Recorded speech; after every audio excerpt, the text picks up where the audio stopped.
অবসরের ঘোষণা দিতেই সাকিব আল হাসানকে কলকাতার মেন্টর হিসাবে দলে নিযুক্ত করলেন শাহরুখ খান। জ্ঞানীদের গুণীদের কদর তো জ্ঞানী গুণীরাই বোঝে। সাকিব আল হাসানকে অবশেষে কলকাতা নাইট রাইডার্স একটা অসাধারণ মূল্য দিল। সাকিব আল হাসান কলকাতার টিমের মেন্টর হিসেবে কাজ করবেন, কি অসাধারণ না? তিনি কেন করবেন?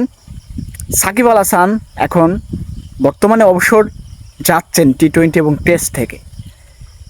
এর আগে দলকে পরিচালনা করেছেন ভারতীয় বর্তমান কোচ গম্ভীর। তো গৌতম গম্ভীর তো এখন ভারতীয় যে ন্যাশনাল টিম, সেই ন্যাশনাল টিমকে নিয়ে ব্যস্ত। তো এখানে তো মেন্টরের প্রয়োজন, পরিচালনার প্রয়োজন। তো মেন্টর হিসেবে সাকিব আল হাসানকে এই দায়িত্ব দিয়েছেন। কে দিয়েছেন? শাহরুখ খান দিয়েছেন। এমন একটা সংবাদ সোশ্যাল মিডিয়াতে ঘুরপাক খাচ্ছে খুব। বিষয়টাতে আমি দেখলাম অনেক মানুষ কমেন্টস করেছে শাহরুখ খানকে অনেক ধন্যবাদ সাকিব আল হাসানকে মেন্টর হিসেবে নিযুক্ত করায়, কিন্তু ওখানে ব্রাভোর নাম উল্লেখ করা।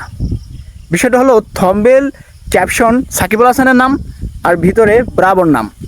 তো এই যে বাংলাদেশের জনগণ আসলে যে উপরে একটা জিনিস দেখেই, একটা ছবি দেখেই, ছবির ভিতরে কিছু লেখা দেখেই এই যে বলে যে সাকিব আল হাসানকে মেন্টর হিসেবে নিযুক্ত হয়েছে। নিঃসন্দেহে সাকিব আল হাসান অনেক সেরা ক্রিকেটার, কিন্তু তাকে তো মেন্টর হিসেবে নিযুক্ত করে নাই।